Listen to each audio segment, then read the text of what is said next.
Que le Seigneur vous bénisse. J'ai des micros. Ça va comme ça? Je vous salue ce matin dans le nom du Seigneur. Et nous sommes reconnaissants à notre Père Céleste qui a permis que nous venions dans sa présence pour le louer et pour écouter sa parole. Je suis votre frère Pierre Kazadi de l'Assemblée de Lubumbashi. Je suis accompagné de ma femme, Sœur Marguerite Nyota. Marguerite Nyota. Nous sommes ici pour un séjour très court. Demain, nous serons ensemble avec vous. Et lundi, nous rendrons à Washington pour prendre notre avion mardi, Dieu voulant. Nous sommes en voyage depuis septembre. Nous tendons vers la fin. Merci pour votre présence. Merci pour votre amour. Merci aussi pour l'hospitalité. Nous nous sommes sentis parmi nos bien-aimés. Et ça, c'est le miracle de Golgotha. Jésus a dit, si vous quittez vos parents pour me suivre, je vous donnerai des frères et de sœurs. Je vous donnerai des frères et des sœurs.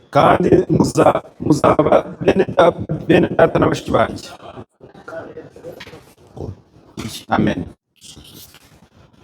Et le Seigneur nous a donné des frères et des sœurs. Vous êtes là. Nous nous enrichissons. Et nous remercions le Seigneur pour cela. Nous pouvons nous lever pour lire la parole de Dieu. C'est le texte d'hier.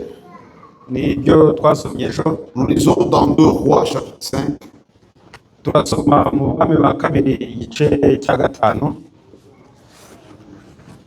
Le verset 1 à 4.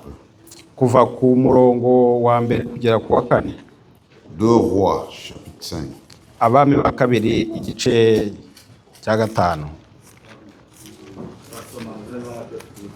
Nous lisons la parole de Dieu.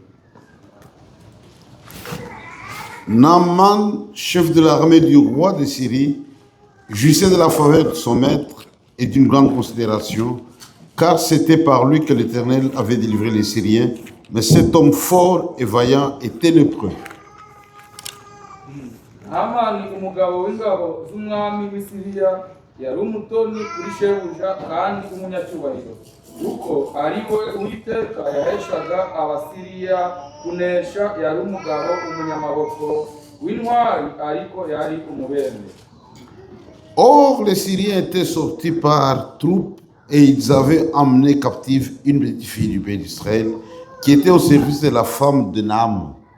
Icyo gihe Abasiriya bajyaga gutabara bakarema imitwe y'abanyazi. Bukeye bajya mu gihugu cya Isiraheli banyagayo umukobwa muto aba umuja wa muka Naamani.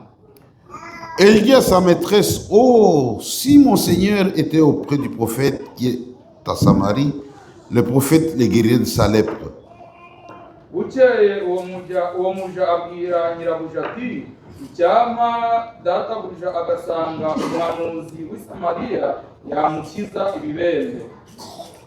Naaman allait dire à son maître, la jeune fille du pays d'Israël a parlé de telle et de telle manière. Naamani ajya kubwira shebuja ibyo umuja waturutse mu gihugu cy'Isiraheli yavuze. Que le Seigneur puisse bénir la lecture de sa parole.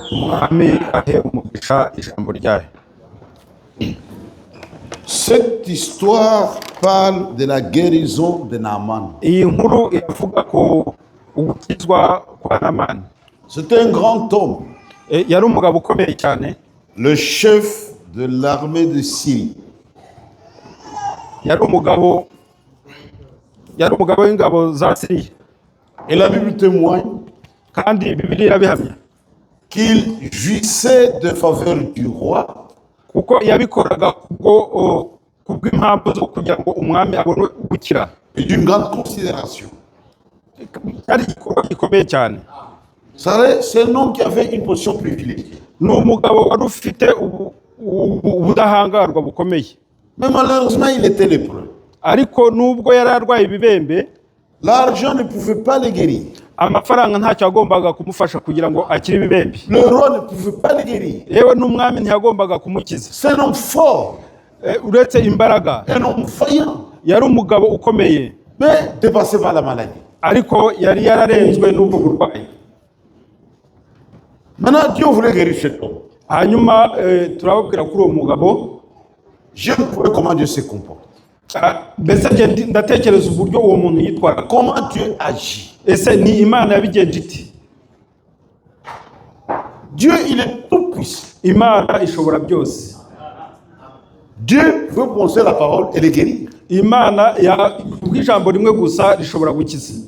Mais regardez comment il agit. Hanyuma dore ukuntu Imana ikora.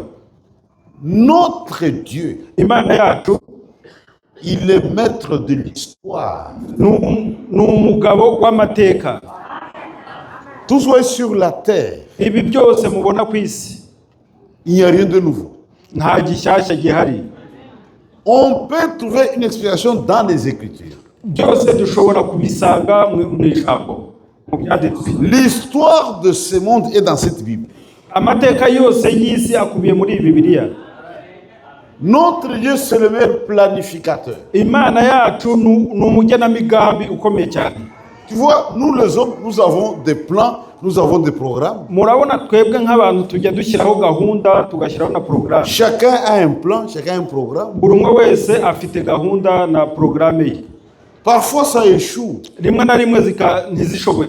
Tu peux planifier une chose, Ushobora gupanga ikintu, dis je ferai ceci, ukavuga uti nzakora je ferai cela, nzagikora mais tu iki, n'arrives pas à le réaliser. ariko ntubashe kuba wagikora Parce que tu es un homme. kuko uri umuntu. Mais Dieu est différent de tous les hommes. Ariko Imana itandukanye na buri muntu wese. Quand lui programme, Iyi Imana ishyizeho quand gahunda, lui planifie, iyo iteguye gahunda, c'est infaillible. Imana ntabwo iginanirwa na kimwe. Ça ne peut pas échouer. Ntabwo gishobora kunanirana ku Mana. Moi, je peux échouer. Njyewe nshobora kunanirwa, Toi, tu peux échouer. wowe ushobora kunanirwa, Mais Dieu n'échoue jamais. ariko Imana ntiginanirwa.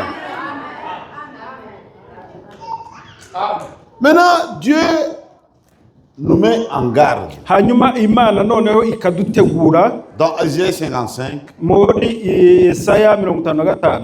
il dit, mes voix ne sont pas vos voix. Irambona ikanyumva ndetse namwe ikabumva, Et mes pensées ne sont pas vos pensées. kandi intekerezo zanjye sizo ntekerezo zanyu. C'est une mise en garde très sévère. Ni uburyo mbese bwo kudutegura bukomeye cyane. Quand nous venons dans le royaume de Dieu, Iyo twaje mu bwami bw'Imana, c'est comme aujourd'hui. Tu vois, je suis ici à Louisville. ndi hano Louisville, Je ne suis pas chez moi. ntabwo ndi iwanjye. On m'a logé à l'hôtel. Ndakodeshejwe muri hoteli, ncumbitse muri hoteli. Je peux être chez un frère. Nshobora kujya kwa mwene data, Je ne suis pas chez moi. ntabwo naba ndi iwanjye, Je suis chez un frère. ni kwa mwene data. Je dois faire attention. Ngomba kwitonda. Même s'il est mon frère, Nubwo ari mwene data, dis donc c'est mon frère. ni mwene data koko. Je commence à déplacer les choses, Natangira nkimura ibintu, mais je veux qu'il y ait un désordre. icyo gihe mba ntangiye gukora Je ibintu dois bidakwiye me gukorwa. soumettre à l'ordre de la maison. Ngomba kugendera ku mabwiriza iyo nsanze mu nzu. Quand nous venons dans le royaume de Dieu, Iyo twaje rero mu bwami bw'Imana, dans son église, mu nzu y'Imana, mu rusengero, nous venons chez Dieu. tuba twaje mu nzu y'Imana. Et dans la maison de Dieu, Kandi mu nzu y'Imana personne n'est libre de faire ce qu'il veut. nta muntu ushobora gukora icyo ashaka cyose, Il y a le patron de la maison, kuko hari nyir'inzu, c'est Dieu lui-même. ni Imana ubwayo. Nous nous soumettons à sa parole. twebwe rero tugaca bugufi kubw'ijambo ryayo. Et Dieu dit que mes voies ne sont pas vos voies. Inzira zanjye sizo zanyu, Mes pensées ne sont pas vos pensées. intekerezo zanjye sizo zanyu. C'est quand Dieu agit, Iyo Imana ikoze, ce sont des voies qui ne cadrent pas avec notre pensée humaine. biba birenze intekerezo zacu, Ce sont ses propres voies. kuko ni uburyo bwayo itekereza bwonyine. Regardez, cet homme était malade. Turebe rero uyu mugabo yari arwaye, Mais regardez pour la guérison. ariko turebe none uburyo yakize, Comment Dieu a procédé. uburyo Imana yabigenje kugira ngo akire. Il fallait qu'il aille voir son prophète, Yagombaga kujya kureba umuhanuzi we qui se trouvait en Israël. wari uri muri Isirayeli. Mais comment l'amener à voir le prophète? Hanyuma yagombaga kugerayo ate kugira ngo ajye kubonana n'umuhanuzi? Ce que nous allons voir ce matin. Nibyo turi burebere hamwe muri kino gitondo. Dieu est le meilleur planificateur. Imana mbese nutegura gahunda mu buryo buhambaye. Ces plans sont des plans infaillibles. Umugambi w'Imana ntabwo ushobora kunanirana. Et quand Dieu œuvre, Iyo Imana ikora, tout marche correctement. kandi byose biratungana neza, Il n'y a ni avance ni retard. nta gutinda kandi nta kwihuta. Ça dit, dans le royaume de Dieu, Mu bwami bw'Imana, pour chaque action de Dieu, buri gikorwa cyose cy'Imana, il faut que le temps de Dieu soit là. ni birakwiye yuko igikorwa cy'Imana gikorerwa mu gihe nyacyo. Pas mon temps, Ntabwo ari kubw'igihe pas cyanjye, votre ntabwo ari temps. igihe cyawe. Il faut que le temps de Dieu soit là. Biba bigomba gukorwa muri gahunda mu gihe cy'Imana. Je vous donne un exemple Ndabaha urugero avec le peuple d'Israël. ku ishyanga rya Isirayeli. Dieu avait traité une alliance avec Abraham. Imana yahaye Abraham isezerano. Dit ta postérité séjournera quelque part. Azabona urubyaro ahantu runaka. Je vais la délivrer. Kandi nzabakiza. Il n'avait pas dit le nom de la personne qu'il allait utiliser. Ntabwo yigeze amubwira umuntu azakoresha. Mais plusieurs années plus tard, Ariko nyuma y'imyaka myinshi, Dieu suscite Moïse. Imana ihagurutsa Mose. Une naissance à part. Ni igikorwa cy'umwihariko. C'était un type de Christ. C'était un type de Christ. Cyari ikigereranyo cya Kristo. Moïse est né pendant le temps de la persécution au Dieu les petits enfants. Mose yavutse mu gihe bicaga abana bato. Et sa mère a eu peur. Hanyuma nyina yaje kugira ubwoba. Il a vu le bébé. Yari afite uruhinja. C'était un beau bébé. Un garçon. Uruhinja Nous sommes en Égypte. rw'umuhungu wari uri mu Egiputa. On est en train de tuer le bébé. Ariko noneho hari habatangiye Qu'est-ce que je dois faire? impinja. None ni iki cyagomba gukorwa? Il a une inspiration Habayeho guhishurirwa d'aller cacher l'enfant dans les eaux du Nil. kugira ngo bajye guhishurwa uruhinja mu ruzi rwa Nili. Ces eaux qui étaient pleines de crocodiles. Urwo ruzi rwari rwuzuye ingona. On a mis Moïse dans une caisse. Bamushyize mu gatete. Et on l'a jeté sur l'eau. Barangije bagasunikira mu. La mère regardait de loin Hanyuma arebera kure ce qui allait advenir à l'enfant. Icyagombaga kuzashyikira urwo ruhinja. Comme c'était un libérateur, kuko yari umucunguzi, les crocodiles ne pouvaient pas le manger. Ingona ntago zashoboraga kururya. Parce que Dieu ne peut pas échouer. Kuko Imana idashobora gutsindwa. Les crocodiles seraient Moïse. Ingona zose zitazaga Mose. Kuko Mose yari udakorwaho. Il a une mission. Kuko yari afite mission y'Imana. Quand Dieu veut travailler avec quelqu'un, Imana ishaka gukoresha umuntu cyangwa ishaka gukorana n'umuntu, tant que Dieu n'a pas fini avec cet homme, igihe Imana itararangizanya n'uwo muntu, rien ne va lui arriver. nta gishobora kumugeraho. Maintenant, Moïse, la mère regardait de loin Hanyuma nyina wa Mose akarebera kure, la caisse dans laquelle se trouvait son enfant. akarebera kure aho umwana yari mu ruzi. Dieu le planificateur Imana itegura gahunda, umugambi, parle au cœur de la fille de Pharaon. binyuriye mu mutima wa Farawo. Allez, va te baigner. Genda umukobwa wa Farawo genda kwiyuhagira. Elle va au fleuve Nil. Akajya kuri urwo ruzi rwa Nili. C'était la fille du roi. Yari umukobwa w'ibwami, Avec des gardes-corps, tout ça. afite n'abamurinda. Quand elle arrive, akigera ku ruzi Dieu dit, regardez là-bas. ati reba Elle hariya, voit une caisse. arangiza areba agatete, Elle donne des ordres. Elle donne des ordres. atanga amabwiriza, Ramène-moi cette caisse-là. mujye kunzanira kara gatete. On a apporté la caisse. Barangije Il y barakazana, avait un beau bébé. hari harimo uruhinja rwiza. Dit certainement. C'est un bébé des enfants d'Israël. Yari umwana ukomoka mu Bisirayeli. Et sur le champ, Hanyuma ako kanya il dit, j'adopte cet enfant. arangije amugira uwe, Il devient mon fils. ahinduka uruhinja rw'umwana we, Je vais l'amener au palais royal. ndamujyana ibwami, mu nzu y'ibwami. Il dit, mais comme c'est un bébé, Hanyuma uru ruhinja rero je dois trouver une femme pour allaiter ce bébé. ngomba gushaka umubyeyi urwonsa. Il dit, cherchez-moi une femme. Il a dit Ashaka ça au garde-corps. baza abamurinda, Trouvez-moi une femme en Israël. munshakire umubyeyi muri C'est Israeli un enfant d'Israël ugomba konsa uru pour ruhinja allaiter ce bébé. kugira ngo arwonse. Quand ils sont partis, Mu gihe bakigenda ils ont vu la mère de Moïse barangije babona nyina qui observait de loin. warebera, Elle ne savait pas que sa mère. ntabwo yari azi ko bari bari Nous nyina. cherchons une nourrice, une femme pour allaiter le bébé. Turashaka umubyeyi ushobora konsa uru ruhinja. La mère se présente. Hanyuma uwo mubyeyi arigaragaza, La mère allaite son propre bébé hanyuma uwo mubyeyi atangira konsa uruhinja yibyariye. et elle reçoit même un salaire pour ça. Elle reçoit même un salaire pour ça. Atangira kumuhereza ibere.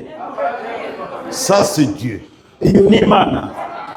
Et Moïse a grandi dans cette famille, Hanyuma Mose yakuriye muri uwo muryango, au palais royal.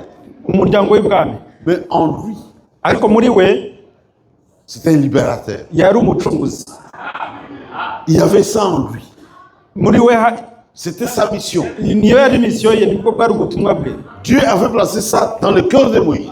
Imana kuko yari yarangije kubitereka Parce mu qu'il mutima wa voulait Mose, délivrer, il ne serait pas Moïse. kuko yagombaga gucungura Abisirayeli binyuriye muri Mose. Moïse était au palais royal. Mose yari mu nzu y'ibwami, Frère, il y avait tout.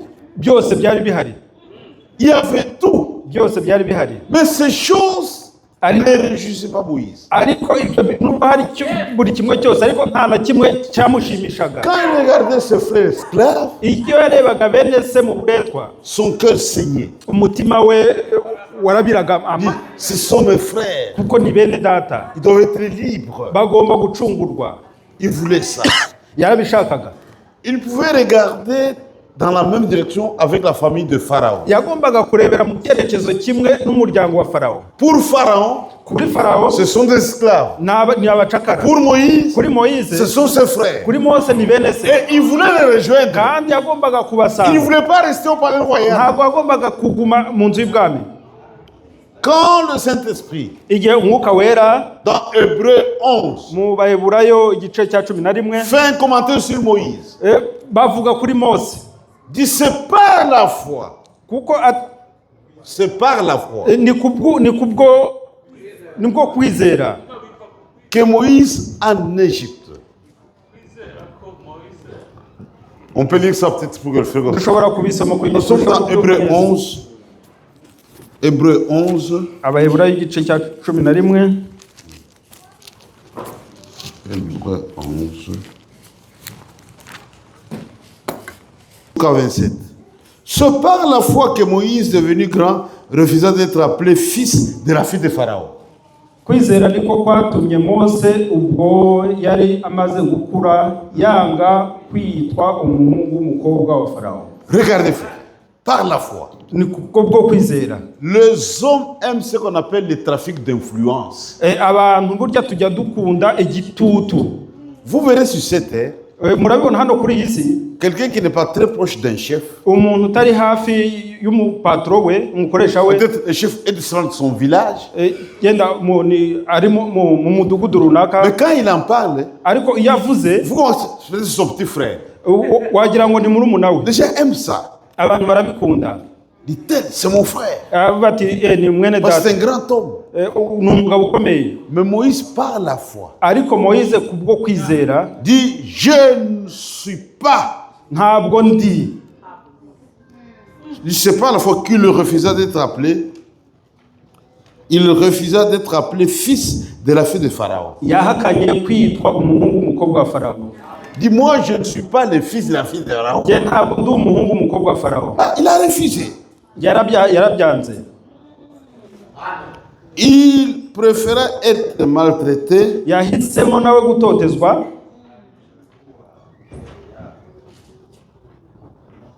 avec le peuple de Dieu plutôt que d'avoir pour un temps la jouissance du péché. aho kugira ngo yishimire mu cyaha yahisemo nawe gutotezwa. Il regarda l'opprobre de Christ comme une richesse plus grande que les trésors d'Égypte. yabonaga uko gutotezwa ko ari ubutunzi, Car il avait les yeux fixés sur la rémunération. kuko muri uko gutotezwa yabonagamo ibindi bihembo. Il dit, je ne suis pas le fils de la fille de Pharaon. ntabwo ndi umuhungu w'umukobwa wa farawo. Le chemin qu'il avait choisi, inzira yahisemo c'était un chemin difficile. ni inzira igoye, Le chemin de la honte. ni inzira y'urukozasoni, Le chemin de l'humiliation. ni inzira yo gucishwa bugufi, Le chemin de la croix. inzira y'umusaraba. Il dit, je dois rejoindre mes frères. ngomba gusanga bene data, Abandonner cette richesse, ngasiga ubutunzi nyuma, cette jouissance. n'ibindi byishimo. J'aimerais souffrir avec mes frères. ndashaka gusanga bene data. Pour Moïse, kuri Mose c'était plus important que nous, tous les trésors d'Égypte. byari bimufitiye umumaro kurusha ubutunzi bwa Parce que Dieu avait un programme avec Moïse. kuko Imana yari ifitanye gahunda nawe, Et il est parti. kandi yaje kugenda. Je vis un film nigeze ndeba sur filime le 10 commandements. ivuga ku mategeko Ce n'est 10. pas une réalité.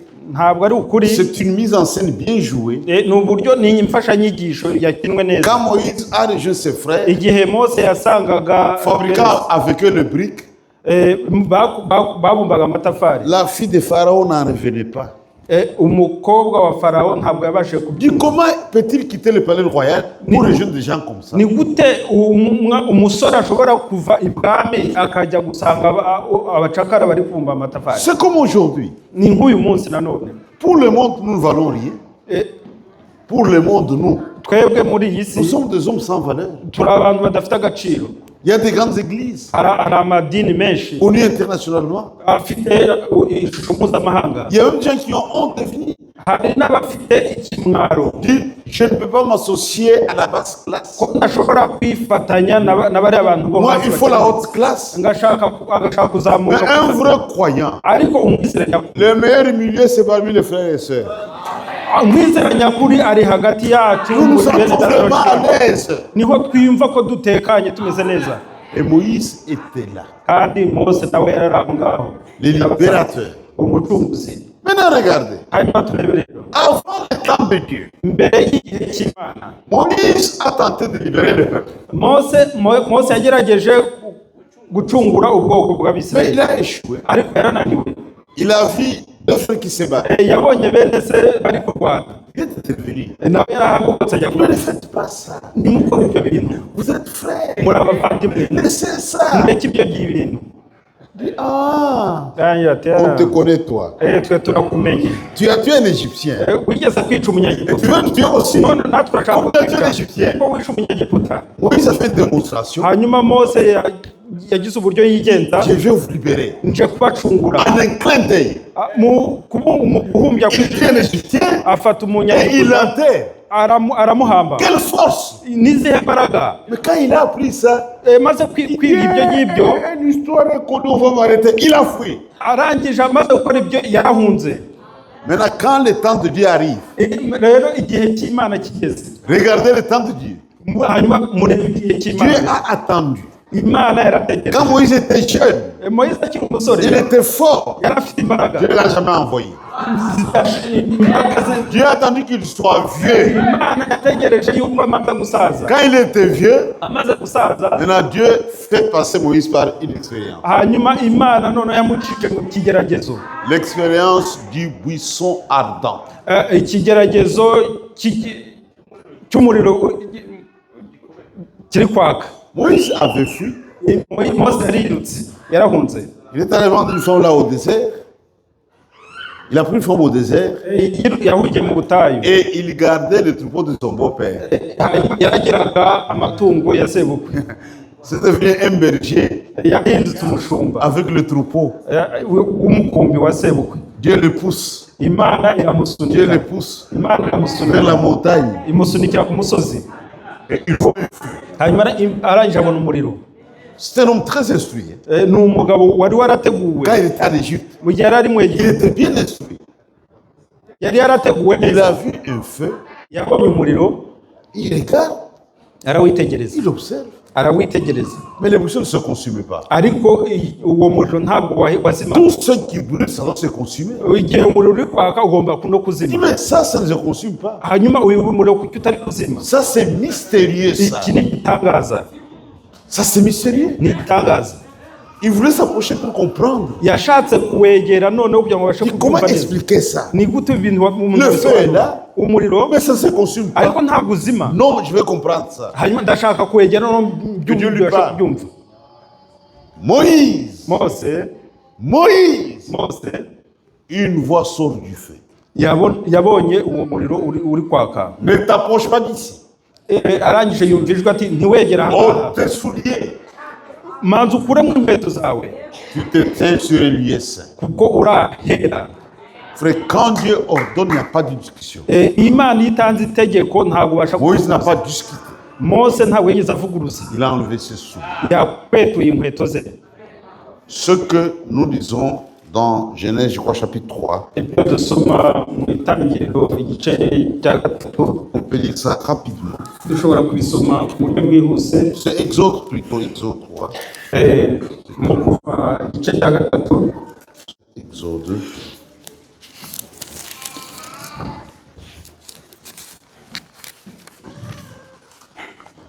Exode 3. kuva igice cya gatatu, À la maison, on lit depuis le premier verset. dushobora gusoma uhereye ku gice cya mbere Ici, je prends le verset 7 ukageza ku murongo wa karindwi. ou le verset 6. Et il ajouta, je suis le Dieu de ton père, le Dieu d'Abraham, le Dieu d'Isaac et le Dieu de Jacob.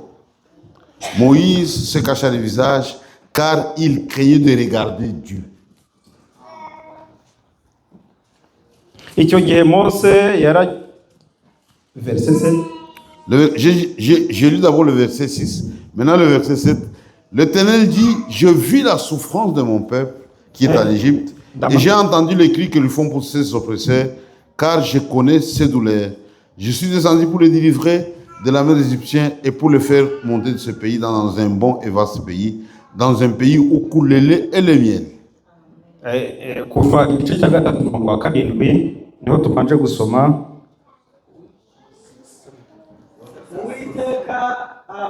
Murebe rero bene data, Quand Dieu parle ici, Imana iri kuvuga c'est comme s'il n'avait même pas promis. nkaho nta sezerano ririmo.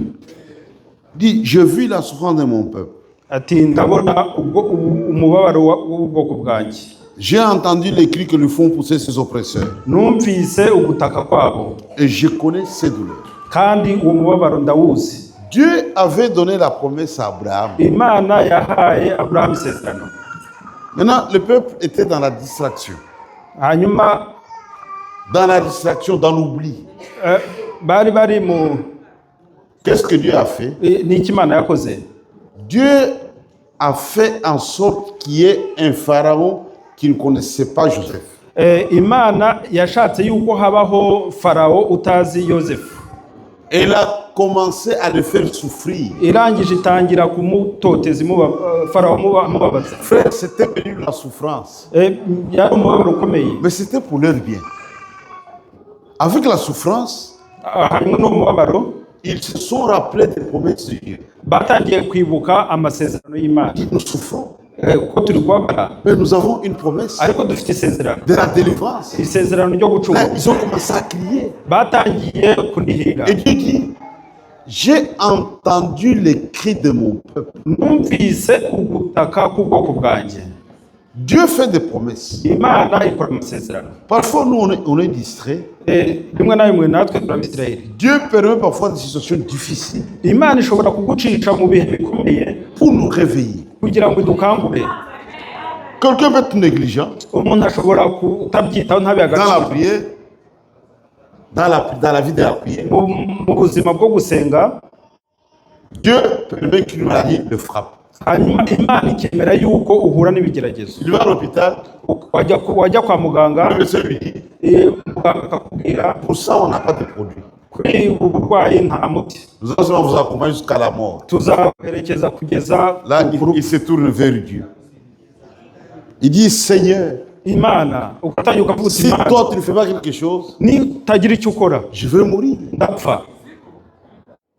Il prend le sac et la cendre. Hanyuma Il commence à prier agatangira agasenga pour demander la guérison. kugira ngo abashe gukira. Dieu avait permis Imana yemeye ko qu'il y ait un pharaon méchant habaho Farawo w'umugome pour le faire souffrir. kugira ngo abashe kubabaza. C'était bon pour le peuple. C'était bon pour le peuple. kuko byari byiza ku bw'ubwoko Mais à cause de la bw'Israël. souffrance, Hanyuma ku bw'ubuyome il commence à crier. batangiye Et kunihira. Dieu dit, Hanyuma Imana j'ai iravuga iti, entendu les cris, numvise kunihira maintenant kwawe. je vais vous délivrer. Hanyuma ubu ngubu noneho ngiye kubacungura. Mes voix ne sont pas vos voix. Inzira zanjye sizo zanyu. Dieu pouvait appeler Moïse, Imana itegura Mose, dit va. wowe Mose genda. Regardez comment Dieu a procédé. Hanyuma murebe ukuntu Imana yabigenje. Il le fait passer par les eaux, Ukuntu yabacishije mu mazi, dans la famille de Pharaon. bakurikirwa n'ingabo za Farawo. Mais il avait une mission, Ariko hari umugambi libérateur. wo Avant gucungura. le temps de Dieu, Mbere y'igihe il a cy'Imana échoué yarananiwe. et il a fui. Hanyuma arangije Quand arahunga. le temps de Dieu arrive, Hanyuma igihe cy'Imana un homme kigeze, déjà fatigué, yari amaze gusaza. sans force, Nta mbaraga. maintenant Dieu l'envoie. Imana Parce que là, il iramwohereza. ne dépendait que de Dieu. Kuko yagombaga Quand il était fort, il agifite pouvait compter imbaraga sur ze, sa force. yagombaga gukoresha imbaraga Mais ze. étant vieux, Ariko amaze gusaza, il ne comptait que sur Dieu. yagombaga kwita ku mbaraga z'Imana. Et le peuple est sorti. Kandi abwiye ubwoko bw'Abisirayeli bwarasohotse. Regardez pour la naissance de Jésus. Hanyuma turebe nanone ku ivuka rya Yesu. D'après la prophétie, Biturutse ku buhanuzi, Jésus devait naître à Bethléem. Yesu yavukiye i Betelehemu. Maintenant, comment amener Marie à Bethléem? Hanyuma rero Mariya yageze ate i Betelehemu. Dieu pouvait parler à Marie, Imana agomba kuvugana Et à na Joseph. Mariya na Yosefu, aller à Bethléem, bakajya i dans Betelehemu une vision, mu dans un iyerekwa, mu nzozi. par une voix audible. Mais Dieu ne l'a pas fait. Ariko Imana ntabwo yabikoze, Il dit, mes voix ne sont pas vos voix. kuko inzira zanjye atari inzira Il zanyu. dit, comment amener Marie à Bethléem? Hanyuma Mariya ashobora kugera i Betelehemu ate rero? Dieu utilise un politicien, Imana ikoresha umunyapolitiki l'empereur César. witwa César. Il se réveille, Arabyuka il dit recensement général, avuga ati ibarura rusange. avec nouvelle formule. Noneho mu ibarura rusange rivugurura, Chacun doit retourner sa patrie. buri umwe agomba gusubira iyo akomoka. Si vous êtes à Louisville, Nimba uri hano Louisville, votre patrie c'est Texas, hanyuma ukaba ukomoka Texas, vous retournez là-bas pour le recensement. ugomba gusubira Texas kuri C'était iryo une barura. formule qu'ils ne connaissaient même pas. Ni uburyo bwari buteguwe ariko Parce batazi. que quand il y a recensement, Iyo hari ibarura vous faites recenser là où vous êtes. ugomba gusubira Ils iyo ont dit chacun iyo doit retourner ukomoka, dans sa patrie. iyo buri umwe wese akomoka. Maintenant, Joseph se trouvait à Nazareth. Hanyuma Yosefu yari ari i Nazareti, Lui était de Bethléem. we ari i Betelehemu. Il était obligé maintenant de retourner à Bethléem Yagombaga gusubira i Betelehemu avec une femme presque à terme. Avec une femme qui attendait l'accouchement. ari kumwe n'umugore uri hafi kubyara. C'était une marche difficile. Byari bigoranye, rwari urugendo rugoranye. Ils arrivent à Bethléem. Bageze i Betelehemu, Ils cherchent un hôtel. bashaka aho bacumbika, hoteli bacumbikamo. Toutes les chambres étaient occupées. Ibyumba byose byari byafashwe byuzuye. Complication après complication. Ikigoranye nyuma y'ikindi kigoranye. Jésus, c'était un agneau. Yesu yari umwana w'intama. Un agneau ne doit pas être à la maternité. Umwana w'intama ntabwo ashobora kuvukira mu bitaro. Un agneau, c'est à la ferme. Umwana w'intama agomba kuvukira mu Joseph rwuri. passe partout, toutes les chambres occupées. Yosefu hanyuma atangira gushakisha hafi aho, Et il se retrouve à la ferme. hanyuma yisanga mu rwuri. C'est là où Marie devait accoucher. Ni aho ngaho Mariya yagombaga Voyez les kubyarira. voies de Dieu. Ese muri kubona inzira z'Imana? Quand Israël est sorti, Igihe Isirayeli yasohokaga rero, il y avait un raccourci. hari inzira y'ubusamo. Dieu n'a pas voulu ça. imana ntabwo yashatse Dieu a ko ari pris bagira le chemin le plus lourd. imana bahitiyemo inzira ndende, Le chemin du désert. inzira y'ubutayu. Dieu n'a pas de raccourcis. Imana ntabwo igiye ishyiraho inzira Dieu a ses z'ubutayu. chemins. Imana ifite inzira Et zayo, Dieu nous fait passer par là. kandi imana niho yabanyujije. Mes voies ne sont pas vos. Inzira zanjye si zo nzira zanyu, Mes pensées ne sont pas vos pensées. ibitekerezo byanjye si byo bitekerezo byanyu. Regardez même pour les maladies. Hanyuma murebe noneho no ku bijyanye n'uburwayi. Il y a deux types de maladies. Hari ubwoko bubiri bw'uburwayi. Il y a des maladies Hari uburwayi dont la guérison uburwayi ubuvuzi bwabo cyangwa gukira kwabwo sert à la gloire de Dieu. bisaba ubwiza bw'Imana, ubuntu bw'Imana. Dans Jean 9, Muri Yohana igice cya 9 il est parlé d'un aveugle né. haravuga aho impumyi umwana wavutse ari impumyi. Et les disciples ont posé la question au Seigneur. Hanyuma intumwa zibaza Pourquoi Yesu, cet homme est né aveugle? kuki uyu muntu yavutse ari impumyi? Qui a péché? Ninde wacumuye? Ce sont les parents Ni ababyeyi be ou c'est lui-même? cyangwa ni we ubwe? Écoutez ce que Jésus dit. Hanyuma twumve icyo Yesu Nous yavuze. sommes dans Jean chapitre 9. Yohana igice cya 9.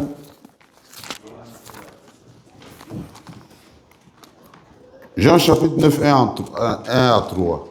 Jésus vit en passant un homme aveugle de naissance. Ses disciples lui posèrent cette question: Rabbi, qui a péché, cet homme ou ses parents, pour qu'il soit né aveugle?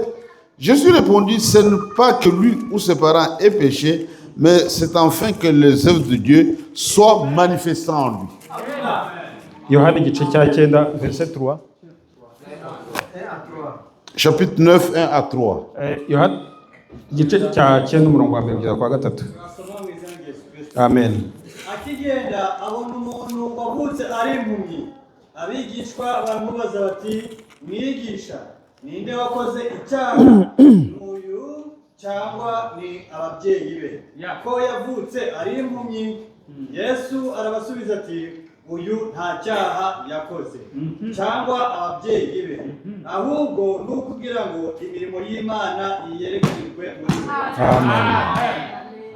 Tu vois les hommes, Murabona rero quand ils ont vu cet aveugle qui était né aveugle, abo bantu babonaga uwo muntu wavutse ari impumyi, dit certainement, yavutse ari il impumyi, y a un péché quelque part. batangiye gutekereza ko hashobora kuba hari icyaha Soit runaka. celui qui a péché, Ashobora kuba ari we wacumuye ou ses parents. cyangwa ababyeyi be. Jésus dit non. Yesu arabwira ati oya, Ça c'est pour la gloire de Dieu. ibi ni kubw'ubwiza bw'Imana. Quand il veut être guéri, Igihe yashakaga gukira ça va faire la gloire de Dieu. hagombaga kubaho ubuntu bw'Imana.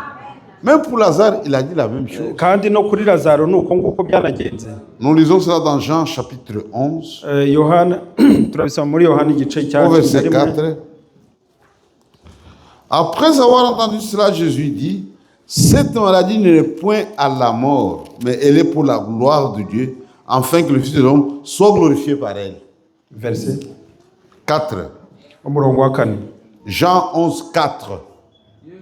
Yesu abyumvise aravuga ati: iyo ndwara si iyo kumwica, ahubwo ni iyo guhimbarisha Imana no gutuma umwana w'Imana ahimbazwa. Amen. Il y a deux maladies qui sont pour la gloire de Dieu. Hari ubwoko bw'uburwayi bubiri bugomba gukira uko kubw'ubuntu bw'Imana. Quand Dieu guérit, c'est pour sa gloire. Iyo Imana ikijije ni kubw'ubuntu bwayo. Et il y a aussi des maladies qui conduisent à la mort. Hanyuma hakabaho n'uburwayi nabwo bwerekeza ku rupfu. Tu vois, nous sommes des croyants, Murabona turabizera, mais nous sommes des voyageurs et des étrangers. ariko nanone turabasuhuke. Nous sommes des pèlerins. Turabasuhuke. Personne ne restera ici éternellement. Nta muntu uzaba kuri iyi si iteka. Qu'on le veuille ou pas, Wabyemera utabyemera, un jour nous quitterons cette terre. umunsi umwe tuzava kuri iyi si. Et la mort fait ce travail-là. Kandi urupfu rujya rukora iyo mirimo. Mais il y a des maladies aussi Hari n'uburwayi dont la guérison sert pour la gloire de Dieu. gukira kwabwo bisaba ubuntu bw'Imana. C'est comme l'aveugle. Ni nk'iyo mpumyi, umuntu wavutse ari impumyi, Jésus l'a guéri. Yesu yaramukijije. Pas comme un médecin. Atamukije Il l'a nk'umuganga, pas mis dans un laboratoire. ntabwo yigeze ajyana muri Avec des appareils ngo chirurgicaux. apime ngo arebe. Frère. Bene data, Jésus crache sur la terre. Yesu yaciye mu gataka. Les crachats, Aracira. il mélange à la terre. Arangije avanga ko gataka. Ako kondo. Viens, viens ici. Ngwino hano.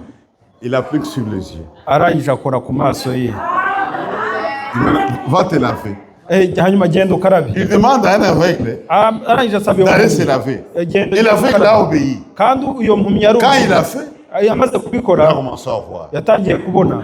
Mes voix ne sont pas vos voix. Inzira zanjye sizo nzira zanjye. Si le médecin était là, Yaba hari umuganga. ils allaient demander qu'on arrête Jésus. Bagombaga kuvuga ati bafunge Yesu. Comment tu peux prendre les crachats, Hanyuma ni gute ushobora gufata tu mélanges à amacandwe la terre, ukavanga ugakora c'est kondo. antigénique, Ibyo ngibyo et tu appliques sur l'œil. bihabanye Tu n'isu. mais arrêtez cet homme. Bagombaga kumufunga.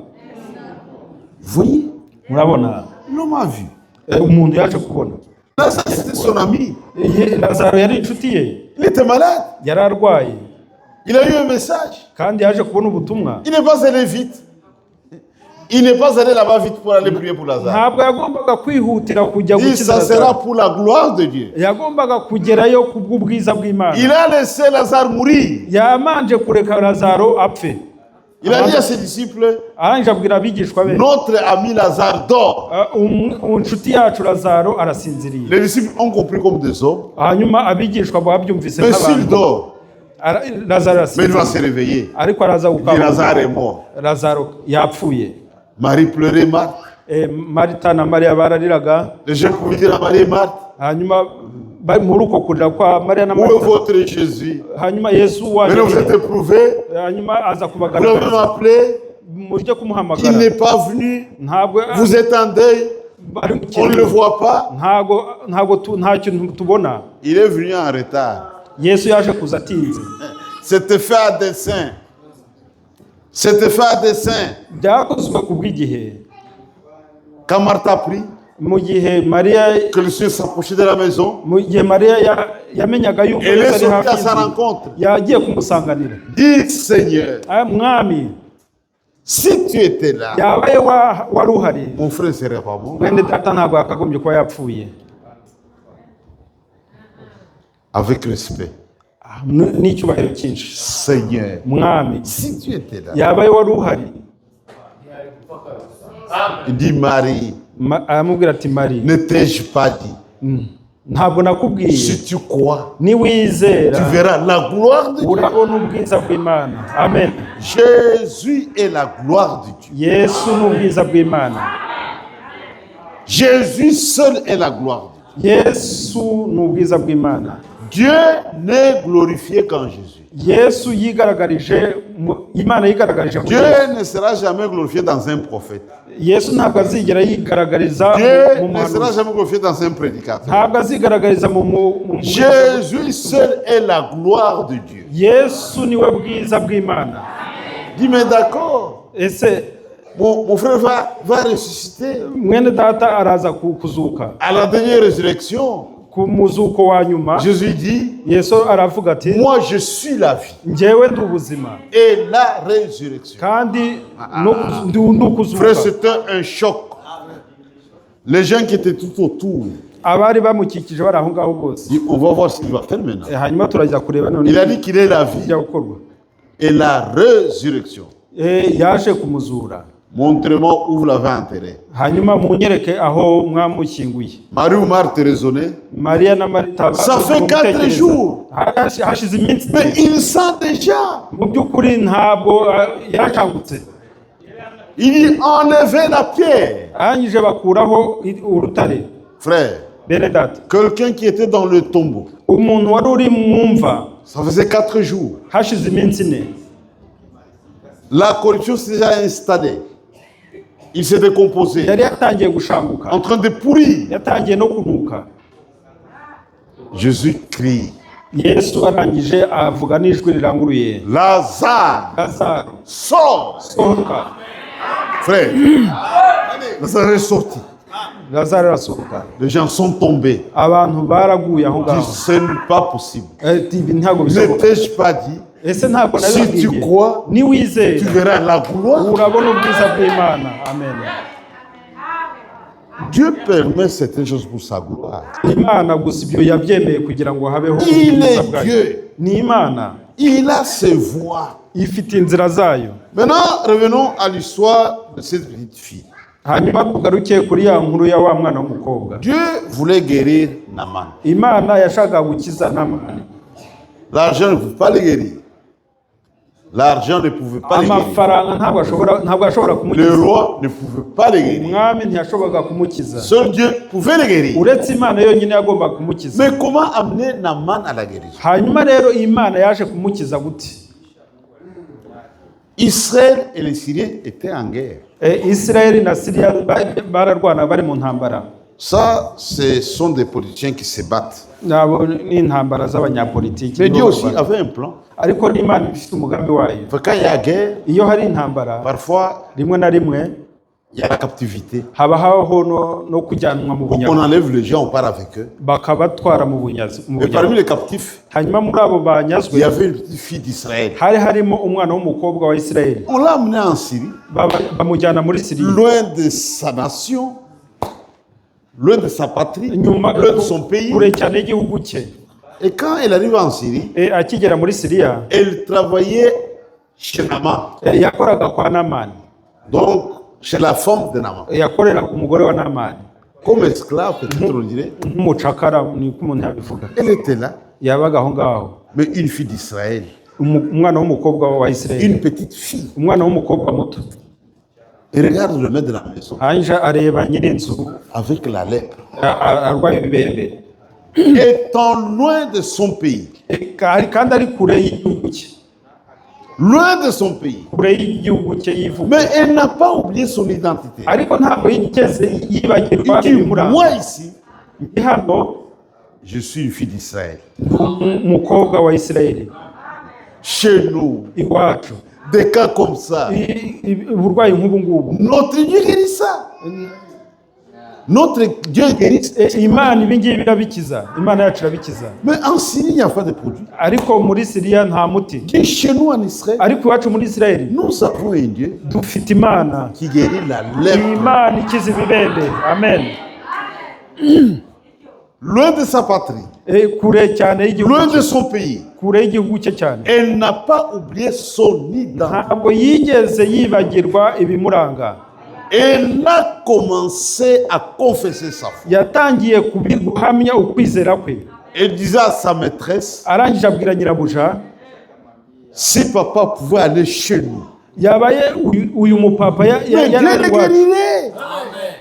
yagombaga gukira. Dieu le guérirait. Imana yagombaga kumukiza. Mais Israël est en guerre avec les Syriens. Ariko Isirayeli yari mu ntambara na Siriya. Comment aller là-bas? Hanyuma ni gute umuntu yagombaga kugerayo? Elle insistait. Akomeza gutitiriza. Elle parlait sans cesse. Akomeza kubivuga adatezuka. Si pouvait aller chez nous, mais Yabaye yakagiye Dieu le iwacu. guérirait. Imana igomba kumukiza. Tellement qu'elle avait insisté. Ko yakomeje gutitiriza. Je dis, mais c'est sérieux quand même. Yavuga ati ibintu bishobora kuba ari byo. Cette petite fille insiste. Uyu mwana w'umukobwa ukomeza Est-ce qu'on gutitiriza. va aller voir la chose? Ese dushobora kujyayo tukajya kureba koko? Qu'est-ce que j'essaie de vous montrer? Ese aho ngaho nshatse kubereka iki? Un chrétien, Umukristo peu importe là où il vit, aho yaba ari atuye hose, il ne peut pas oublier ce que Dieu a fait de lui. ntabwo ashobora kwibagirwa icyo Imana yamukoreye. Nous avons des gens, Hari abantu dufite quand ils se rendent de l'église, iyo bari kure y'itorero, loin des frères, bari kure ya bene loin se, des kure pasteurs, ya pasiteri, il dit, ici je suis seul, ati ndi hano personne ne njyenyine, me voit, nta muntu mbona, je peux faire ça. nshobora gukora icyo nshaka. Non frère, Wowe ya bene data, cette fille était seule, uwo mwana w'umukobwa ari wenyine loin de son pays, kure y'iwabo, mais elle n'avait pas oublié son identité. ariko ntabwo yigeze yibagirwa imuranga. Vous et moi, Hanyuma mwe nanjye nous sommes des chrétiens. turi abakristo, Nous sommes des chrétiens. turi abakristo. C'est comme Daniel. Ni nka Daniyeli, C'est un jeune homme yari umwana w'umusore, qui était aussi en captivité. nawe yari mu bunyage. On avait choisi des gens pour travailler au palais royal. Nabo bari barabanyaze kugira bakore imirimo yo mu Il était bwami. pris nawe yatwaye mu On les a amenés là-bas. babagejejeyo Ici, vous mangez ça, ça, ça, ça, ça. hanyuma muzatangire murya ibi n'ibi n'ibi. Il dit, je ne peux pas me suivre avec ça. Ati ntabwo nshobora kwiyanduza n'ibi ngibi. Il dit, mais ce qui est prescrit, N'ibya c'est ce qui est ordonné. ibi nibyo Si tu ne mugenewe. manges pas, on aura des problèmes. Niba udashobora kubirya ugomba kugira ikibazo. Il dit, je sers Dieu. Avuga ati njye nkorera Imana. Je vais vous donner une preuve. Ndabibereka kandi. Donnez-moi des légumes. Mungaburira imboga. Ça, donnez aux autres. Mutabigaburiye abana. Maintenant, après 10 jours, hein, Hanyuma nyuma y'iminsi vous-même, vous allez tirer des leçons. hanyuma muzabona isomo. Essayez seulement. Kandi Moi, donnez-moi seulement des légumes. Moi, je vais manger des légumes. njye nzarya imboga gusa. Ça, donnez aux autres. Ibyo bindi mubihereza Pour abana. moi, ce sont des signes. Ibyo ngibyo ni Mais ibyaduye. après 10 jours, Hanyuma nyuma y'iminsi 10 vous serez étonnés. muzatangara. Dieu, mais on aura des problèmes. Hanyuma uzagira ibibazo. Ndabasabye mu nkorere ibi ngibi. On lui donnait des légumes. Bamutangira kumugaburira Les imboga. autres, c'était de viande, le vin, tout ça. Abandi batangira kurya Après inyama. 10 jours, Nyuma y'iminsi quand ils ont regardé, batangira kubona Daniel présentait bonne mine par rapport aux autres. Daniel Son agaragara apparence neza était bien. afite ubuzima bumeze neza kurusha Quand abandi. vous honorez Dieu, Iyo wubaha Imana, Dieu va vous honorer. Imana nayo izakubahisha. Amen. Cette jeune fille, Uwo mwana w'umukobwa, imaginez si elle volait les histoires chez Naaman. tekereza yakabaye yaribaga ibintu kwa Namani. Qui pouvait écouter son témoignage? Ese ninde agombaga kumva ubuhamya bwe? Elle a vécu dans la pureté. Kuko yakomeje kuba mu buzima bwo kutiyanduza. Si elle était voleuse, Yaba yari umujura. elle peut parler de Dieu. Ese yagombaga kuvuga iby'Imana? Elle a vécu correctement. Yabayeho mu buzima Et butunganye. elle insistait. Kandi yakomeje gutitiriza. Elle n'avait pas honte de témoigner. Ntabwo yigeze agira isoni zo guhamiriza Imana. Ici, je suis esclave. Ariko hano ndi mu bucakara, Mais chez nous, ariko iwacu il y a un Dieu hari Imana. qui guérit ce malade. Imana ikiza ubu burwayi. Il faisait la publicité de son Dieu. Kuko yakomezaga kwamamaza Imana ye. Pas un jour. Ntabwo ari umunsi umwe. Il répétait cela sans cesse. Yakomezaga kubisubiramo adacogora. Et finalement, Nyuma yaho, Naaman a dit que cette fille a dérangé. Namani ati uyu mwana w'umukobwa n'igihe kirekire Peut-être qu'elle a ansakuriza. raison. Birashoboka ko ashobora kuba afite ukuri. Naaman va voir le roi. Hanyuma Namani ajya kureba Il umwami. dit, oh, vous savez, Ati umwami urabizi, on est venu avec une fille captive. iwanjye mfite umwana w'umukobwa wazanywe mu Mais ça bunyago. fait un mois. Hari hashize ukwezi. Dit en Israël, Avuye muri Israeli. il y a un Dieu qui guérit la lèpre. Hari Imana ikiza ibibembe. Est-ce que je ne veux pas aller là-bas? Ese nshobora kujyayo? Le roi a fait des lettres. Hanyuma umwami yamwandikiriza. C'est un politicien. Kuko ari Ça umunyapolitiki. descend à un autre roi, Arwandikira undi mwami. un autre politicien. Undi Il dit, je munyapolitiki. t'envoie mon général Nkohereje umujenerali pour que tu wanjye les guérisses. kugira ngo umukize. Quand il a eu ça, Hanyuma amaze kurwakira le roi urwandiko, disait, ça c'est une déclaration de guerre. Qui suis-je pour guérir? Moi, est-ce que moi je peux guérir quelqu'un? Et le prophète l'a appris. Il dit, pourquoi tu as fait ça? Tu me l'envoies, unyoherereje il saura qu'il y a un Dieu en Israël. bisaba yuko hari muri Israeli hari Imana. Mais j'insiste sur cette petite fille. Ariko ndakomeza nanjye mvuga kuri uwo mwana w'umukobwa. C'était un véritable panneau publicitaire. Mu by'ukuri cyari icyapa gisomwa na buri wese. Et aujourd'hui, vous et moi, Hanyuma rero uyu munsi mwe nanjye nous sommes exactement dans la même situation. natwe dufite iyo shusho y'uwo mwana w'umukobwa. Si nous vivons quelque part, Nimba tubayeho ahantu runaka c'est très bien. ni byiza, Mais nous devons nous arrêter. ariko tugomba Poser la nanone question, pourquoi Dieu a permis que je sois ici? ese ni kubera ko Imana yemeye ko mba ndahangaha? Et on doit tirer une leçon. Tugomba gukuramo isomo. C'est un chrétien. Uwo niwe mukristo. Je suis attentif à tout ce qui se passe autour de moi. Mu by'ukuri nitondeye abankikije bose. Même si Dieu me donne l'argent, Nubwo Imana yampa amafaranga, je dois m'arrêter. ngomba kwitonda. Pourquoi Dieu m'a donné cet argent? Kuki Imana yampaye amafaranga? C'est pour en faire quoi? Ese nayo kumaza iki? Il y a sa part. Hari uruhare rwayo. Si Dieu a fait ça, nimba Imana yakoze c'est dans un but. ni kubw'umugambi. Dieu ne peut pas donner beaucoup d'argent Imana ntabwo yaguha amafaranga pour acheter menshi des vêtements. kugira ngo ugure C'est non, imyenda. non, non, non, non. Oya, Si Dieu fait ça, ni Imana ikoze igihe ikoze c'est ibyo qu'il y a une part.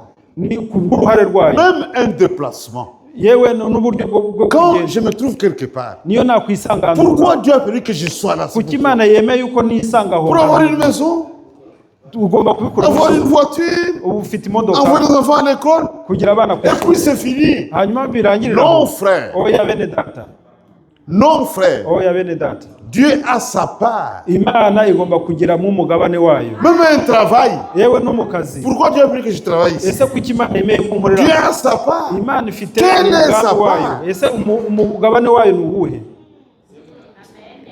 Tout le monde n'est pas appelé à la prédication. Buri umwe wese ntabwo yahamagariwe kugira ngo abwirize, Mais tout le monde peut témoigner. ariko buri umwe wese ashobora kubihamiriza. Amen. Si vous êtes avec le païen, Igihe muri kumwe n'abatizera abapagani, votre vie n'est pas correcte, ubuzima bwawe ntabwo butunganye, mais vous aurez difficile pour rendre témoignage de Jésus. uzagira Parce que votre vie détruit vos témoignages. ubuzima bwawe bushobora gusenya ubuhamya bwawe. Vous travaillez, vous volez et tout le monde connaît que tu voles. Hanyuma urakora warangiza ukiba, buri umwe wese azi kuri Comment allez-vous parler de Dieu? ese uzavuga iby'Imana ute kandi wiba? Mais si votre vie est correcte, Mu gihe ubuzima bwawe butunganye au travail, ku kazi, lui, il est différent des autres. ati uriya muntu atandukanye n'abandi, Il craint Dieu. atinya Imana. Je vais vous donner un exemple à Colosie. Ndabuha urugero rwa Kolwezi. Il y avait une société qu'on appelle les Chekamines, une grande société. Hari ibi nakoraga muri Cheka aho bacukura amabuye y'agaciro, Là, tout le monde volait. aho buri umwe wese yibaga. Tellement que c'est une grande société, on ne sentait rien. Ni kampani nini cyane. Celui qui est mécanicien, chaque jour, il vole quelque chose. Umukanishi yiba ikintu, Soudeur, il prend quelque chose. usudira nawe akiba Celui qui est dans le bureau, il prend quelque ukora mu chose. biro nawe akiba ikintu. Quand on avait calculé, Igihe babafataga le vol par jour, ça représente à peu près 5 millions de dollars, quelque chose comme ça. byari bimaze kwiba byose byageraga muri miliyoni 5 z'amadolari. Mais Ese nuko buri umwe wese ça a fait yibaga. beaucoup, on ne sentait rien. Nta kintu abantu bumvaga. Maintenant, un jour, Hanyuma umunsi umwe dans une unité, mu itsinda ry'abantu il y runaka avait vol.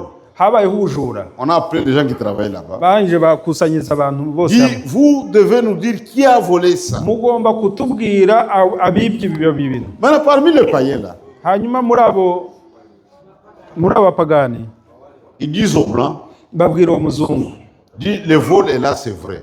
ubwo bujura icyo kintu kibwe Mais ni parmi nous, ariko hagati muri twe il y a des gens qui ne peuvent jamais voler. hari abantu badashobora kwiba. Et ils ont pointé deux frères. Hanyuma bagaragaje bene data Les babiri, deux ici, aba bantu il babiri faut les enlever. Mwe Ils ne mubashyize- volent mwe mubashyize iruhande, ntibashobora jamais. kwiba. Restons là. abandi bose Vous voyez, baguma aho ngaho. témoignage venant des gens de l'extérieur. Ese murabona ubuhamya bw'abandi baduhamiriza hanze, Mais un homme comme ça, ariko umuntu nk'uwo rero s'il témoigne, igihe atanga les ubuhamya gens peuvent l'écouter. abantu bashobora gutega amatwi. Parce que son témoignage Ubuhamya et bwe sa vie n'ubuzima bwe cadrent. birahamanya, Il y a l'harmonie. harimo ubupfura. Si cette petite fille vivait mal, Yabaye ako kana k'agakobwa karifataga nabi, essaie de séduire Nama par exemple, yenda agatangira akareshya n'amani ou courir avec des petits garçons. cyangwa se n'utundi twana tw'uduhungu. Mais elle a dit son témoignage. Nawe yagombaga kugira ubuhamya atanga, Elle est restée ferme. yakomeje kuguma uwo ari we, Elle a insisté. yakomeje Elle atitiriza, a insisté yakomeje atitiriza au point de convaincre Naman kugira ngo abashe kumvisha pour n'amani, qu'il en parle au roi. kugira ngo abashe n'amani abibwire Dis roi, umwami, il y a une petite fille chez moi kugira n'amani amuhamirize yuko hari umwana w'umukobwa iwanjye qu'on a amené en captivité. twazanye mu Mais ça fait bunyage. un mois. Ukwezi kurashize, Elle répétera sans cesse. arahora bivuga adahwema. Est-ce qu'on ne peut pas aller? Ese ntabwo umuntu yajyayo? Et aujourd'hui, mes frères, Hanyuma rero uyu munsi bene data, vous êtes ici aux États-Unis. turi aha ngaha muri hano muri Leta Zunze Ubumwe za Amerika. Ni mwebwe Le témoin du retour du Seigneur. abahamya bo kugaruka k'Umwami. Amen. Je vous place devant vos responsabilités. Je vous place devant vos responsabilités. Mbibashyize mu nshingano. Regardez, Murebe. Dieu vous a déplacé de loin. Imana yabakuye kure, de l'Afrique kuva muri Afurika vers ici, kugera ahangaha, vers ici. kugera ahangaha. Donc il y avait la guerre. Hari intambara. Les voies de Dieu sont insondables. Abana b'Imana ntago bakorwaho. Il fallait cette guerre pour revenir ici. Izo ntambara zagombaga kubaho kugira ngo muzi naha. Les politiciens se battaient. Hanyuma Les politiciens, eux, se battaient. abanyapolitike bo bararwana. Mais Dieu aussi accomplissait son programme. Hanyuma Imana igasoza umugambi wayo. Il dit comment faire pour qu'ils arrivent là-bas. Ese ni gute bazagera ahantu? Il les met de l'histoire. Agashyiraho amateka. Il permet des choses. Ikemera yuko ibintu bibaho. Mais une fois que vous êtes là, Hanyuma igihe muri aho ngaho rero. maintenant, quelle est la part de Dieu? Ese umugabane w'Imana ni uwuhe? Pourquoi Dieu a fait que vous veniez ici? Kuki Imana yemeye yuko muza hano? Mais il y a une raison. Hari impamvu. C'est vous le témoin. Nimwe bahamya. Vous savez, mes frères, Mwe murabizi que c'est la fin. ke nuko ari iherezo. Jésus revient bientôt. Yesu araje bidatinda. Dieu, dans sa nature, Umana mu bumana bwayo avant le jugement, mbere y'urubanza il avertit. amanza gutanga Mais imbuzi. Dieu avertit par moi. Dieu avertit par moi. Imana iri kumwe nanjye. Dieu avertit par vous. Imana nawe irakuburira. Jésus n'a-t-il pas dit? Jésus n'a-t-il pas dit? Imana Jésus a dit Yesu yaravuze ati dans Matthieu 24, muri Matayo igice cya 24 14, umurongo wa 14, cette bonne nouvelle du royaume iyi nkuru iva mu bwami sera prêchée à toutes les nations izabwirizwa hose ku isi pour servir de témoignage. kugira ngo habeho gutanga kugaragaza ubuhamya. Le message du retour du Seigneur. Ubutumwa bwo kugaruka kwa Yesu. Il faut que le monde entier l'entende. Nuko isi yose ibwumva. Même s'ils ne croient pas, Nubwo baba batizera. ça doit être entendu comme témoignage. Bagomba kumvikana nk'ubuhamya. Parce qu'avant le jugement, Kuko mbere y'urubanza Dieu avertit. Imana itanga imbuzi. Mais Dieu ne va pas utiliser des anges. Imana ntabwo ishobora kohereza Dieu abamarayika. utilise des hommes. Ntabwo ishobora gukoresha Dieu a abamarayika, son ikoresha église. abantu, ikoresha L'église, itorero. ce bâtiment, Itorero ntabwo ce ari sont abantu. des hommes et des femmes. Ni abagore n'abagabo. Vous êtes des témoins du retour du Seigneur. Muri abahamya bo kugaruka k'umwami Et wacu. vous devez avertir les gens. Kandi mugomba kubihamiriza On n'abandi. n'a pas honte d'en parler. Ntabwo tugomba kugira Que isuku yo Jésus kuvuga revient. ko Yesu Même aje. s'ils ne croient pas, Nubwo batizera, il faut qu'ils attendent ça. bakwiye kubyumva ibyo. Ceux qui sont de Dieu Ab'Imana viendront bazaza selon qu'il est écrit. nk'uko byanditswe, Où sera le corps? bazabona ikimenyetso.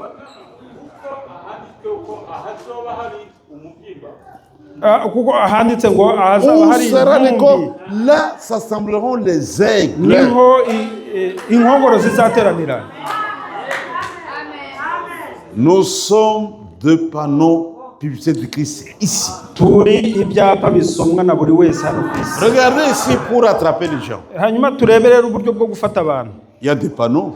Hari ibyapa Quand il y a un restaurant, iyo hari ahantu hari on fait resitora, un panneau avec des mains là qui attirent les gens. bashyiraho ameza akurura abantu. Quand quelqu'un voit ça, Iyo umuntu abona icyo je peux aller cyapa, manger quand même ici. nshobora kwinjira hariya À cause de la publicité. kubera icyo cyapa cyamamaza.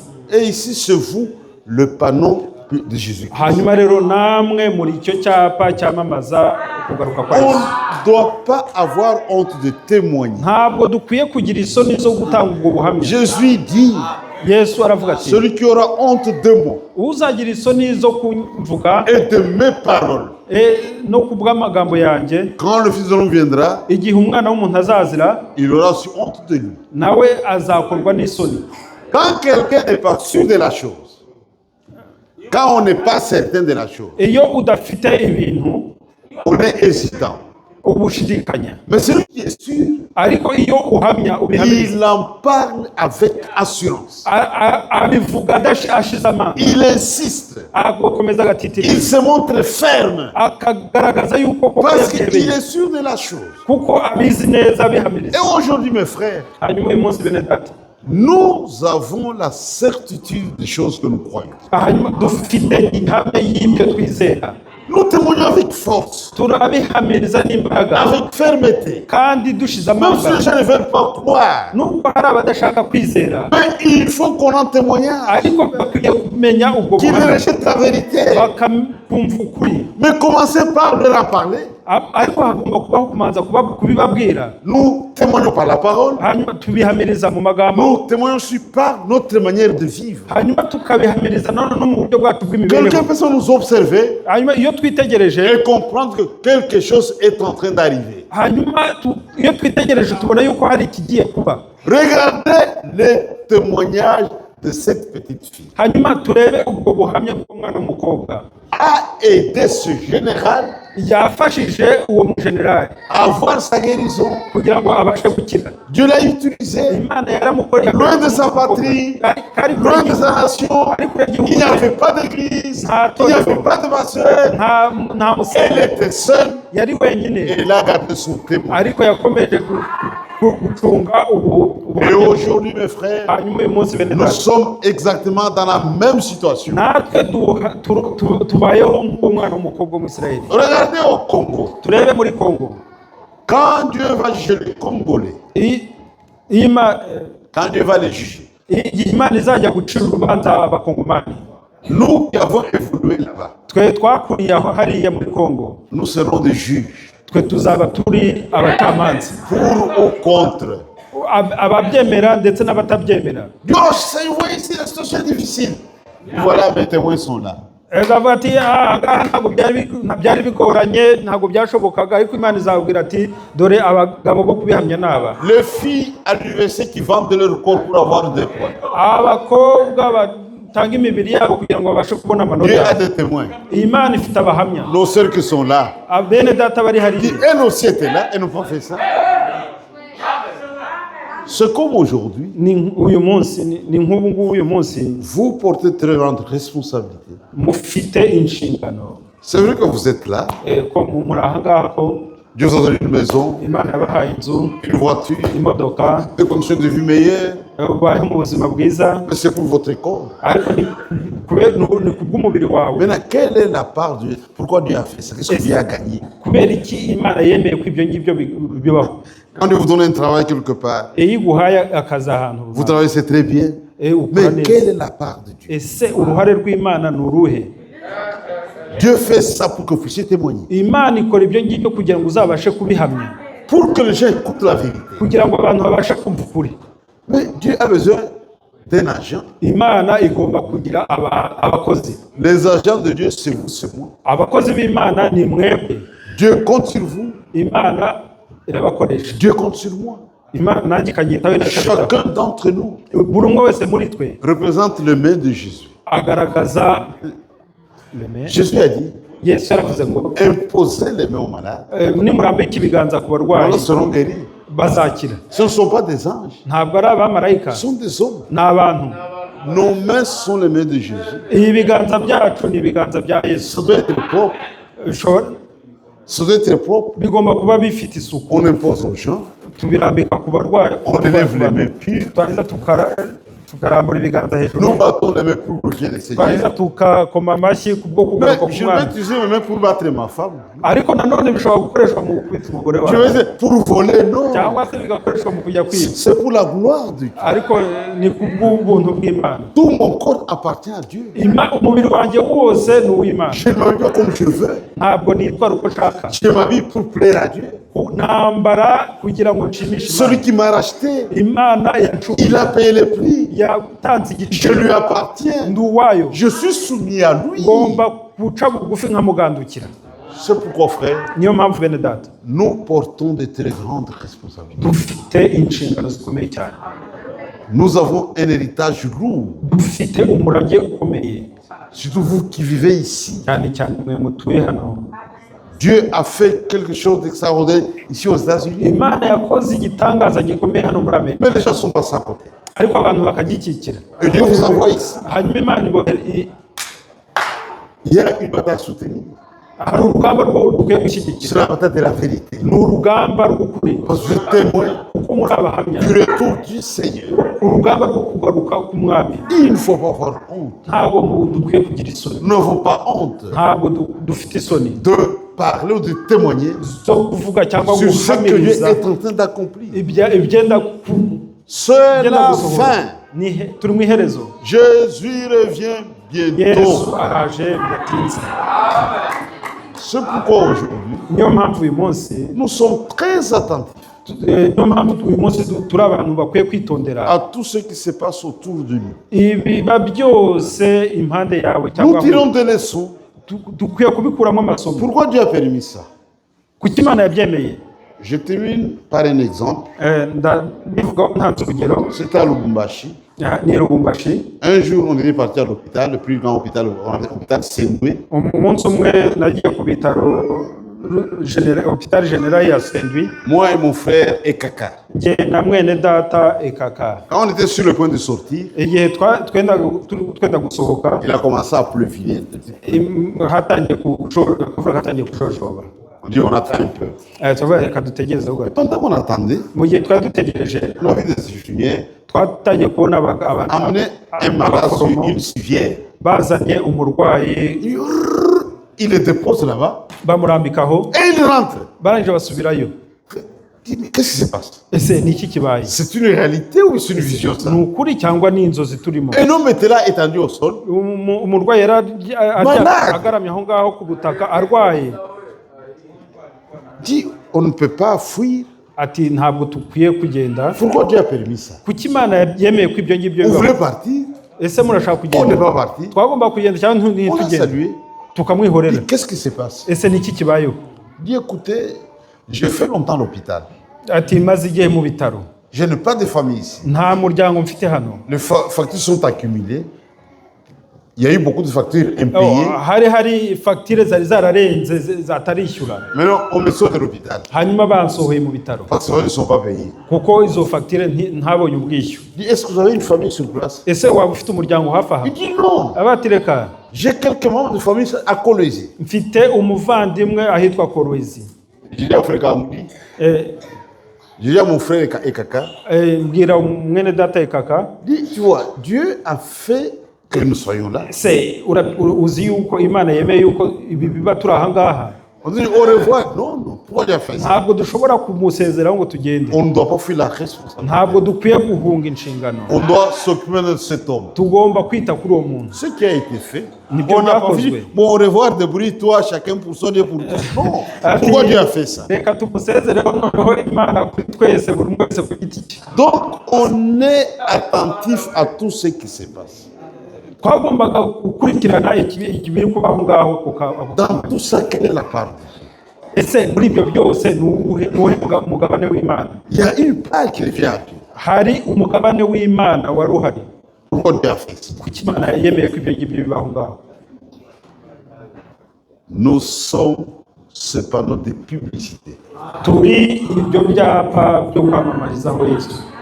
Notre comportement, Imyitwarire yacu, notre langage, imvugo zacu, nos réactions, uburyo twitwara, notre conduite uburyo twitwara muri rusange doit déclencher la faim et la soif de Dieu parmi les gens qui nous entourent.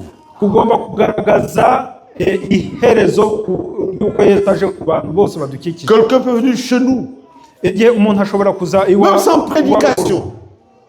Même sans prédication. nta n'ikibwiriza, Notre vie seulement umuntu akabibona, déclenche la faim et la soif de Dieu en lui. hanyuma Imana ikamusohorezamo kuvuga yuko iherezo rigiye kuba. Paul, dans son épître aux Corinthiens, Paulo mu gitabo cy'Abakorinto, c'était au début du christianisme. hari mu itangiriro cya Gikristo. Ah, tu vois, il y avait un couple, l'homme embrasse le christianisme, la femme refuse. Umugabo yagombaga guhobera umugore akanga. Il y avait des gens comme ça. Hari abantu bari bari On le posa à Paul. hanyuma babibaza Paul. Qu'est-ce que je dois faire maintenant? Ese nakora iki? Paul dit, Paul si la femme ne croit pas, umugore niba atizera, si elle consent à demeurer avec toi, tu la gardes. Et Paul ajoute, umugore niba atizera ariko je reprends la pensée. Quand le christianisme a commencé, igihe ubukristo bwatangiraga, les gens venaient librement à la foi. abantu bazaga uko bashatse. Il y avait des cas hari où l'on croyait, la femme refusait. umugabo agomba kwizera, umugore ntizera, cyangwa umugore akizera, Non, umugabo dans le judaïsme. ntizera. Maintenant, c'était le problème de mariage avec Paul. hariho ikibazo cy'ishyingiranwa mu gihe cya Il Paulo. s'écrivait à Paul. Badikiraga Paulo.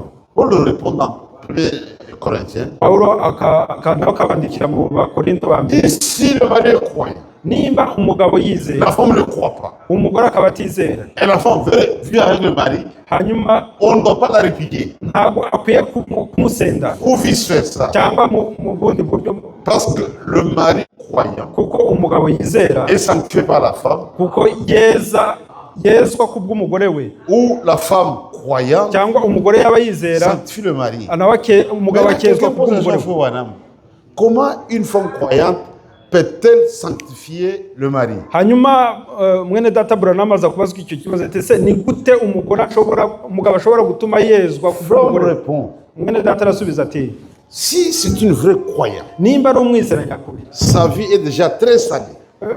ubuzima bwe bwamaze kwandura, Et quand vous prenez trop de sel, iyo ufashe umunyu mwinshi vous aurez envie de boire. uzakenera kugira ngo icyo unywa. C'est-à-dire la vie de la femme Ubuzima bisobanura ngo ubuzima bw'umugore va attirer l'homme vers le christianisme. buzakururira umugabo kuri Kristo. Et en acceptant la parole, Yemera ijambo ça sera la sanctification. bizaba ari ukwezwa. C'est ça l'explication. Ou un homme qui croit bien, cyangwa se umugabo wizera nyakuri, sa vie est salée, ubuzima bwe nawe comme la femme bwuzuye qui ne croit umunyu, pas est à côté de lui, nk'uko umugore nawe ari iruhande rw'umugabo we, elle aura soif de Dieu. nawe azagira inyota Et y'Imana. en croyant, Muri uko sa kwizera vie sera aussi sanctifiée. nawe ubuzima bwe buzezwa. Et aujourd'hui, c'est la même chose. N'uyu munsi rero niko bimeze. J'ai essayé seulement de vous placer devant vos responsabilités. Nashatse kubabwira mbibutsa ko ari inshingano zayo. Chacun d'entre nous a une responsabilité Buri umwe muri twebwe afite inshingano, et on ne doit pas éviter la chose. kandi ntabwo tugomba gukumira ibintu uko biba. C'est un héritage lourd. Ni umurage ukomeye cyane uremereye. Dieu nous a confié sa parole. Imana yaduhaye ijambo ryayo, Et le vrai témoin kandi umuhamya nyakuri du retour du Seigneur, wo kugaruka kwa Yesu c'est vous seul. ni mwebwe, ni jyewe. Et Dieu nous a chargé Kandi Imana biduhaye nk'inshingano de préparer la chose. yo kugira ngo habe gutegura ibintu, Nous en parlons avec fermeté, kandi tugomba kubivuga dushikama, avec assurance, tubivuga tudashidikanya, pour amener les gens à la foi. kugira ngo abantu barusheho kwizera. On doit insister. Tugomba On gutitiriza, doit insister. tugomba gutitiriza. On doit même comprendre les gens par la parole. Tugomba rimwe na rimwe no gusanga abantu tukavuga ijambo. Il y a la contrainte par la parole. Hari ikibusanya ijambo. Quand nous prêchons, Iyo twigisha c'est une contrainte par la parole. ni itegeko ry'ijambo. Je ne peux pas vous contraindre avec mes pensées, Ntabwo nshobora kuvuguruza n'ibitekerezo byanjye avec ma vision. cyangwa n'uburyo ngaragara, Mais la parole de Dieu est une contrainte. ariko ijambo ry'Imana rigomba ni itegeko kuri wowe. Quand je montre ce qui est juste, Iyo nkwereka ibintu ce nyakuri, qui est bien devant Dieu, ibintu byiza imbere y'Imana, quand vous dites cette foi, iyo wumvise iryo jwi, vous êtes dans le bon. uba nawe utangira kumva ko uri mu byiza. C'est pour votre bien. Ni kubw'inyungu zawe. Regardez, quand Naaman est parti, Igihe Namani yagendaga rero, sur insistance de cette fille, kubwo gutitiriza kwa wa mwana w'umukobwa, il a obtenu la guérison de sa lèpre. yaje kubona ugukira kw'ibibembe yari arwaye. Et à la fin, Hanyuma il dit, je reconnais ati nje kumenya ko que le seul vrai Dieu est seulement en Israël. Vous voyez? ati naje kumenya ko hari Imana y'ukuri ya Isirayeli. Que chacun Buri umwe wese comprenne ce qu'il porte comme responsabilité yumve yuko hari icyo agomba gufata nk'inshingano ze, et qu'il agisse en conséquence. kandi akabikora mu by'ukuri yumva ko n'ingaruka ashobora kuzigeraho.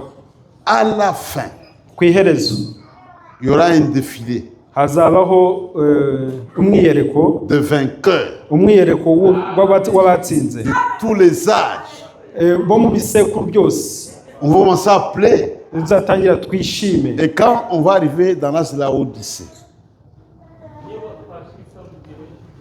nitugera mu gisekuru cya Laodikiya, dit Église de Louisville, iri torero rya Louisville, c'est vous. ni mwebwe, C'est vous, frères. ni mwebwe bene data, Comprenez cela. mwebwe mu byumva, C'est vous, mes soeurs. ni mwebwe bashiki banjye. Je dis ça aux frères qui sont ici. Ndabivuga mbibwira bene data ari hano, Comprenez, c'est vous l'épouse. ko ari mwebwe mugeni. Vous êtes porté de messages urgents. mufite ubutumwa bwihutirwa comme au temps de Ninive. Comme au temps de Ninive.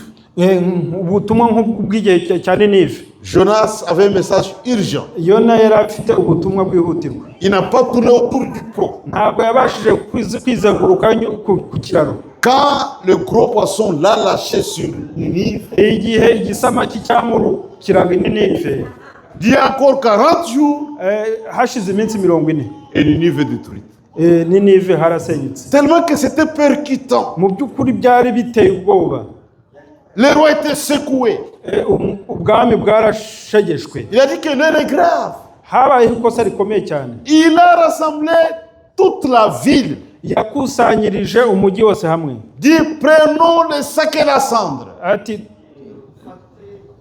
umufate ibyangushye byose bishoboka. Humilions-nous devant Dieu. Duce bugufi imbere y'Imana. L'heure est grave. Ibihe birakomeye. Parce que c'est un message urgent. Kubw'ubutumwa bwihutirwa. Un message percutant. Ubutumwa buteye ubwoba. Quand ils ont fait ce qui était juste, Iyo bakoze ibikwiye, Dieu n'a pas détruit Ninive. yabe barakoze ibikwiye, ntabwo Imana agomba gusenya Et Dieu Ninive. fait la même chose. Dieu fait la même chose. Imana n'ubundi ikora nk'ibyo ngibyo. Ce monde va bientôt passer. Iyi si iracaho. Nous vivons le dernier moment. Turi muri ibyo bihe natwe. Tout peut arriver. Igihe cyose Jésus revient bientôt. Yesu araje vuba. Mais les élus doivent être avertis. Les élus doivent être avertis. Ariko abacunguwe bagomba kubihamiriza. Et quand cette parole hanyuma igihe iri jambo trouve un élu, rizabona igira ijambo rizashyikira l'élu vient à la lumière. uwatoranyijwe azaza asanga urumuri. Dieu appelle par toi. Imana iraguhamagara. Dieu appelle par moi. Imana ntagire kamama. Dieu n'enverra jamais un ange. Imana ntabwo izigera Dieu compte sur son église. Imana itegura itorero ryayo. L'église sont des hommes et des femmes. Kandi itorero ni abagore Ce n'est pas les n'abagabo. bâtiments. Ntabwo ari inyubako. Si Dieu veut parler à quelqu'un, Iyo Imana ishaka kuvugisha umuntu, il faut qu'il trouve un agent. igomba gushaka umukozi. Un agent publicitaire. Umukozi wamamaza. Et cet agent, Hanyuma uwo mukozi c'est toi, c'est moi. ni wowe nanjye. Comprenez cette responsabilité. Twumve hamwe izo nshingano. Que le Seigneur vous bénisse. Imana ibahe umugisha. Et agissez, mes frères. Kandi dukore. L'heure est grave. Igihe kirakomeye. Que le Seigneur vous bénisse. Imana ibahe umugisha. Et je remercie le pasteur. Merci. Je remercie le pasteur. Ndasubiza ijambo umushumba. Yerusalemu